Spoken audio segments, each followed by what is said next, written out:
Good morning.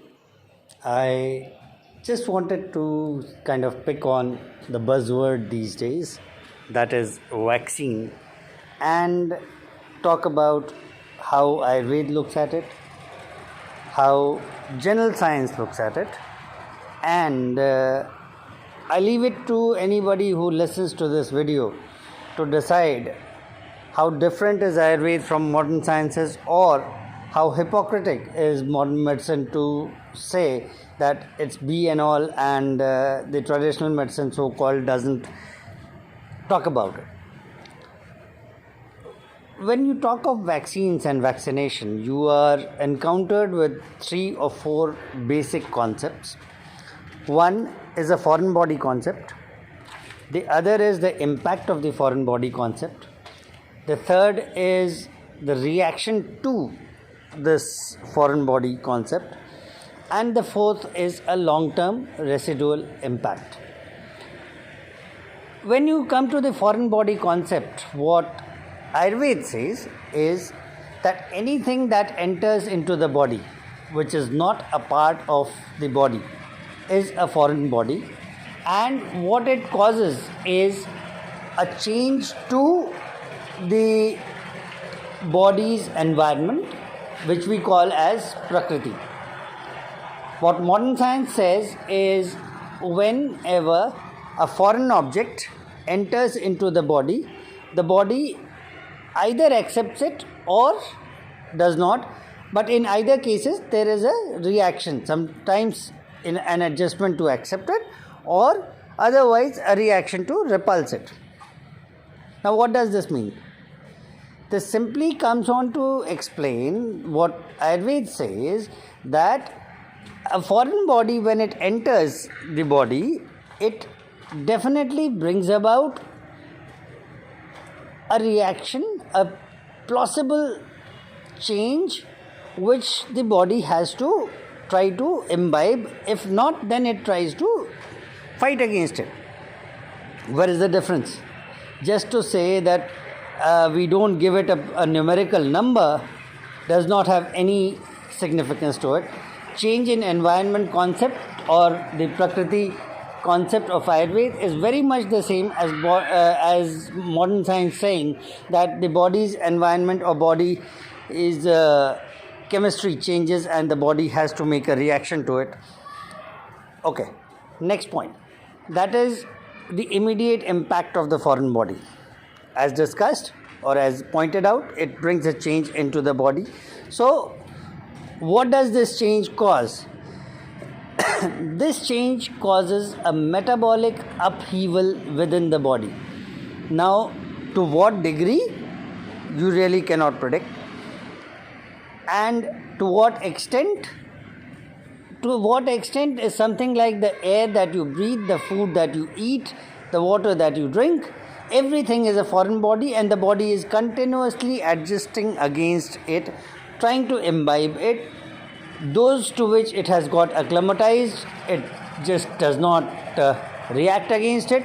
But it is a very common experience that you visit a different town and you have a different level of air quality or water quality or food type.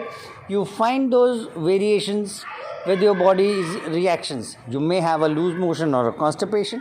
You may develop a cough and cold. You may have a different taste of water, and that further goes on to somewhere impact how your sleep rhythm could be, how your other activities across that stay could be, and if it is a long term, then the body gradually adjusts to it and just lives along with it. Modern medicine probably really does not look at this socio-environment aspect of geographical change, of climatic change, and that is because there is no methodology to actually account for these changes that happen in the human body. When you come up with such variations, when you come up with such things, and these cannot be standardized, because standardization of climatic data, standardization of geographical data, standardization of food crop data, is a huge variable because of a lot of changes and inconsistencies between geographies, even within a country like India, where you move north to south or east to west, you have a huge variation in geographies and climate and food, or in small countries where probably it doesn't happen much, but across a continent it does. Bringing all this onto the concept of vaccine. Now, the body, when it reacts to a foreign body, it is supposed to generate something called as antibodies, which are expected to fight against this foreign body. This concept is labeled as Vyadhi Kshamitva in Ayurveda, which says that a reaction of the body to adjust its environment against a foreign object that enters into the body and creates a disturbance to its natural environment, which is Prakriti, is an enablement of the body to fight that foreign object. Very much the same. Antibody is just a labeled tool as an effort of the body to fight it against what is otherwise very broadly mentioned in Ayurveda as an effort of the body to fight against a foreign object entering into the body. Again, no difference. So, just to put a statistical number or a statistical idea or a numerical figure to label data, or just to say that things are not identified in traditional medicine, is perhaps just a limitation of technology of the ages, and that cannot be a limitation to progression of a science. It cannot be such that certain technology cannot be used by a different science which also talks of the same thing in the same language, just that it may not have a statistical or a numerical number to it to push the idea, to push the envelope through, that it is the same. And of course, if it is a different idea, it could have a different language. If it has a different presentation, it could have a different language. And language either cannot be a barrier just to say that this is not scientific or ascientific. Now, talking particularly about vaccine. Vaccine is a forced shot of change into the environment. Of late, it has been realized and accepted within the scientific community, within the modern scientific community, that vaccine doses beyond a certain limit, or certain vaccine doses in certain geographies or in certain conditions, have led to appearance or rise of certain autoimmune medical conditions where the body is harming itself. And that is very simple, because that body perhaps did not need those extra shots of immunity to be given, but the generalized protocolization of things has led to a point where everything has been brought under a strict control, that this has to be given at this age, this has to be given at this age, and this is a prevention against this, this is a prevention against this, because this disease is a killer. We are also realizing that over 20 years, 25 years of time period, those diseases which are supposed to be annihilated are coming back. They are resurfacing, which means the present vaccines have gone a waste, but still they are under protocol being given to every person, whether required, whether not. How does that solve the problem? It does not. Vaccine definitely is a tool of the modern day, and it has its own space. It needs to be there. It needs to be administered, but perhaps in the right sense. And when I say the right sense, it means that we need to get back to the socio-climatic conditions that I was just discussing about, that when you force shot a foreign body within the human body.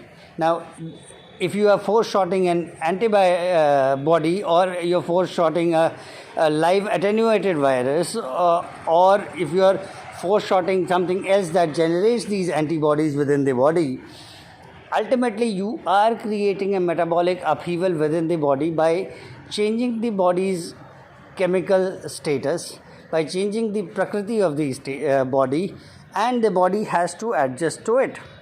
The manifestations of this are long term. They do not happen in a day. They do not happen in a few seconds. Immediate impacts, of course, they are seen that there is a sudden rise in certain antibodies, and the body, if exposed to that infection, is able to fight.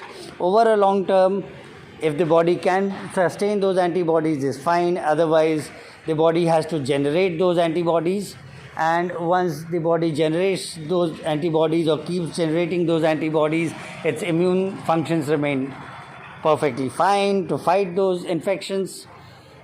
This particular idea of immunochemistry or immunology is built on a threshold of nutrition, is built on a threshold of nutritional values which go on to depend on what you eat, the kind of food you eat, and the kind of balance you create between food, rest, and work, which means a complete lifestyle. So a vaccination is to be followed by a certain moderation to your lifestyle, which has to continue for life, for long, because you have already artificially altered the body's natural course of progression, and you need to balance that altered course of progression. Most of the cases, the altered course in Ayurvedic chemistry, and this is from where I'll stick now, preferably not trying to bring modern chemistry into it, that you, when expose the human body to a vaccine, you are exposing the human body to a condition which is going to give rise to a Pitta-Vata imbalance. Why a Pitta-Vata imbalance? Is because Pitta is the basic property of immune functions, and Vata is their dynamic character to keep them propagating, keep them live, keep them active. If you're increasing both these conditions within the body, you are stimulating the body to lose lot of cough. When you are losing lot of cough, you are generating aging. So premature aging comes into picture.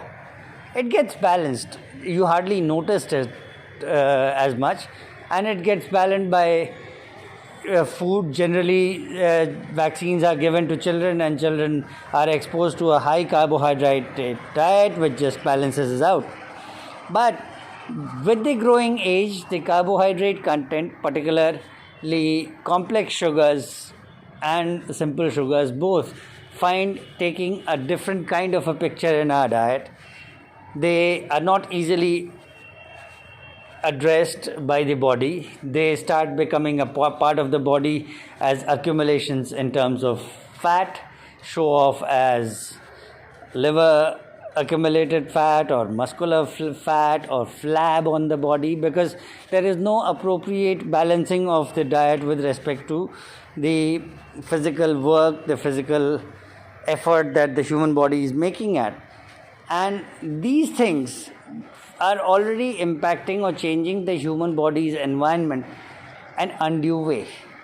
Now, when this is happening, when this goes on, this is when you have something like an anaerobic stress or stress of metabolics arising within the body, which slowly takes shape of different metabolic conditions and resurfaces on the body as complications, and it presents as metabolic disorders. So a vaccine, when you administer to an adult, is just going to add to that push. The idea of balancing it lies with a parallel adjuvant addition of multivitamins or supports, However, it cannot be any multivitamin, and it needs to be very, very specific and targeted, which takes care of the possible impacts of that vaccine. Therefore, vaccination is not alien to Ayurveda. Vaccination is not even alien to the traditional concepts of any medical system. It may not be statistical the way modern science brings it to the fore, because it has adopted technology the way it has. However, the basic balancing of the impacts of vaccination or impacts of medication are certainly not best addressed in modern science, and that is where traditional medicine steps in. The idea should be not to disregard the existence of the either, but to regard the possible synergies between the two, which makes the medical costs cheaper, which gives the incumbent human who is to be exposed to these medications or things a more humane presentation and touch, at the same time a more humane approach, and ultimately this purpose of medical science, be it modern science, be it traditional medicine, be it anything else, is well served towards the ideal purpose of conservation of human health and human society. I still leave it to the discretion of anybody who listens to this to decide, as I said in the very beginning, what is true and what could be hypocritical. Thank you.